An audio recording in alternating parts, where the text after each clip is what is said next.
قعدت جنبه ولزقت فيه وقلت له انت مش هتدلع مراتك؟ قال لي ايه يا ستان؟ وقلت له هانم ايه بقى؟ انا دلوقتي بقيت مراتك، يعني انت سيدي وتاج راسي. كان ساعتها بيبلع ريقه بالعافية، وانا بصيت له بصة كده خفيفة علشان يقرب مني، وبصيت له مرة تانية وبوسته بوسة خفيفة، وبعدها بدأ يتجاوب معايا. وبعد لحظات لقيته زي ما يكون وحش وقام. أنا اسمي سناء، عندي 33 سنة، سامح جوزي وأبو عيالي وحب عمري. بس حياتنا طول الوقت كانت خناق وزعيق، مع إننا يعني مش بنعرف نعيش من غير بعض. بس جه في مرة وطلقني 3 مرات، وهنا بقى حسينا بالضياع، لدرجة إن سامح وقتها بعد ما رمى عليا يمين الطلاق التالت وقع من طوله وفضل يعيط زي العيال الصغيرة بالظبط. ولقيته جاي علشان يصالحني، قلت له لا، انت دلوقتي ايه راجل غريب عني؟ شفت بقى آخرة لسانك السايب ايه؟ اهو دلوقتي انا ممكن اتجوز اي حد تاني غيرك. شفت بقى نتيجة عمايلك، واني اسهل حاجة عندك الطلاق. ساعتها هو فضل يقولي لا مش ممكن، ازاي؟ اكيد في حل، انا ما اقدرش اعيش من غيرك. انا قلت له بقى ساعتها لو سمحتي شوف لك مكان تبات فيه بره، مش هينفع نقعد مع بعض في مكان واحد. راح هو واخد هدومه، شوية هدوم بتوعه، وخرج، والدموع كانت نازلة من عينه. وبصراحة يعني أنا كمان كنت حاسة بكده بنغصة في قلبي، ومش مصدقة اللي بيحصل. هو ايه اللي بيحصل ده؟ معقول أنا دلوقتي بقيت متحرمة على سامح؟ ده أنا عمري ما عرفت حد في حياتي غيره، ده هو كان كل حاجة ليا في حياتي. ده من ناحية تانية كنت عايزاه يعني، بس أنا فرحت لأني كنت عايزاه يتربى، مش كل شوية يعني أسمع منه كلمة طلاق والهبل اللي بيعمله معايا ده. لازم يعرف إن الحاجات دي مش لعبة. المهم سامح عنده محلات كتيرة يعني فاتحهم وبيشتغل، وعنده ناس كتير. وكان في واحد صاحبه هو راجل كبير أكبر منه يعني في السن شوية، يعرف ربنا، راجل صالح زي شيخ كده. سامح لما بيعمل أي حاجة يعني لازم ياخد مشورته وياخد رأيه. ولما راح له حكاله على اللي حصل وشرح له الوضع، خصوصا يعني ان احنا عندنا 3 عيال، عم محسن قاله شوف يا ابني، هو في الحالة دي مش هينفع إلا لو اتجوزت حد تاني، ولازم الجواز ده يكون حقيقي مش أي كلام والسلام، يا إما تبقى معصية كبيرة وساعتها هتكمل حياتك مع مراتك في الحرام. فترضي بحاجة زي كده يا سامح؟ طبعا قاله لا طبعا يا عم محسن، امال انا جاي اخد رايك ليه؟ قال له خلاص اديك عرفت راي الدين في الموضوع ده. فرد عليه بقى سامح وقال له طب ما ينفعش يعني نجيب حد يكتب عليها؟ قال له ما تكملش، لو ما كانش الجواز حقيقي يبقى طلعني من الموضوع ده. قال له خلاص يا مولانا اللي تشوفه. وسامح بعدها فضل يقلب الموضوع في دماغه ويختار مين يقوم بالمهمة دي، وما لقاش طبعا أحسن من محمود. محمود ده كان شاب عنده حوالي 25 سنة، بيشتغل عنده في المحل. هو كان شاب غلبان قوي، وغلبان يعني عايز ياكل عيش. المهم سامح واختاره علشان هو مطرح ما بيحطه لو فضل أسبوع هيرجع يلاقيه مكانه، ولو قاله انقل من العمارة اللي احنا قاعدين فيها من مكانها هينفذ ده من غير حتى ما يسأل ليه. وفعلا بعد مدة العدة ما خلصت لقيت سامح جاي ومعاه الشيخ محسن و2 شهود ومعاهم محمود، وكان ملبسه طبعا بدلة ومروق عليه على الآخر، ما هو عريس بقى. وكتبوا الكتاب، وساعتها الشيخ محسن قال لسامح زي ما قلت لكم لازم يبقى الجواز حقيقي يا سامح، مش بعد العمر ده توقعني يا ابني في الغلط وتعمل مصية كبيرة. قال له يعني اعمل ايه؟ قال له يعني تاخد العيال دلوقتي وتسيبهم لوحدهم، انت اكيد فاهم. قال له خلاص حاضر اللي تؤمر بيه يا سيدنا الشيخ.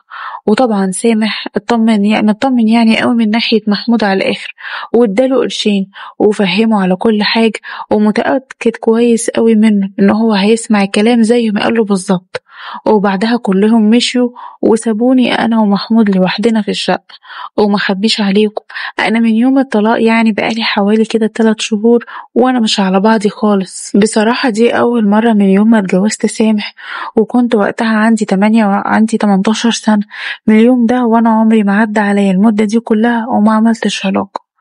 وده بصراحة حاجة كانت مخلياني زي ما يكون نار وقايدة فيا، لدرجة اني بقيت زي المراهقين ويمكن اكتر.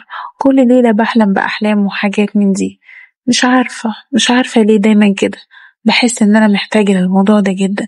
ما هو سامح اللي عودني على كده، وهو ما كانش بيهمد وما كانش بيفوت ولا ليلة، حتى لو عندي العذر كان برضو بيتصرف. كنا احيانا بنعمل 3 مرات في اليوم، يعني من الاخر كده ما بيكونش مخليني نايمة الا وانا فوق السحاب ومزاجي زي الفل.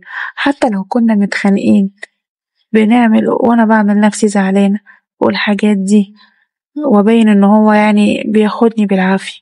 وطبعا انا كنت ببقى مبسوطة وعايزة كل اللي بيعمله، ويمكن انا كمان كنت اكتر منه، بس عشان كرامتي كنت دايما بحسسه اني مش عايزاه وان هو اللي اخدني غصب عني. الستات اكيد هتفهم اللي انا بقوله. المهم بقى بعد ما كتبوا الكتاب ومشوا وسابوني انا ومحمود لوحدنا، قلت يا بت انتي لسه هتستني 3 شهور تاني؟ ده انتي جاتلك الفرصة، ما هو قدامك وحلالك اهو. وما شاء الله ما شاء الله يعني الواد زي البلد. وبعدين انا عارفة ان هو ده حلال وانه لازم يحصل ما بيننا علاقة، يا اما تبقى جوازة باطلة يبقى لازم ده يحصل.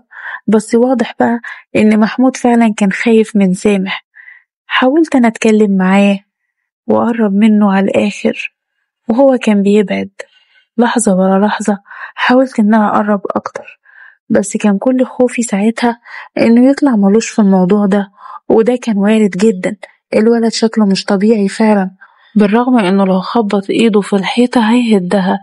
بس يعني الله اعلم بحاله.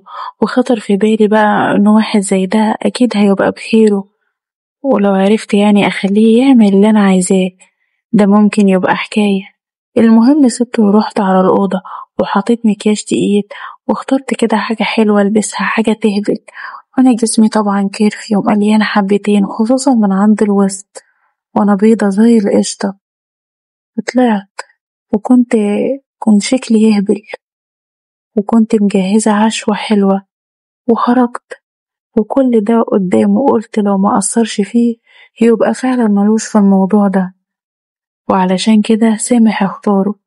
شلت الأكل ومشيت من جنبه وخبطت فيه بمزاجي.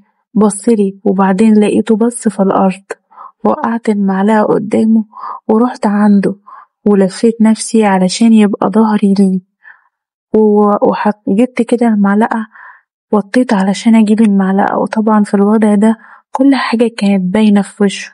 كنت عايزة طبعا أشوف رد فعله إيه، ولاحظت إنه وشه احمر فجأة وما بقاش قاعد على بعضه خالص. قلت ساعتها بس كده أنا اطمنت وقعدت جنبه وقربت منه على الآخر وقلت له بدلع أنت مش هتاكل ولا إيه؟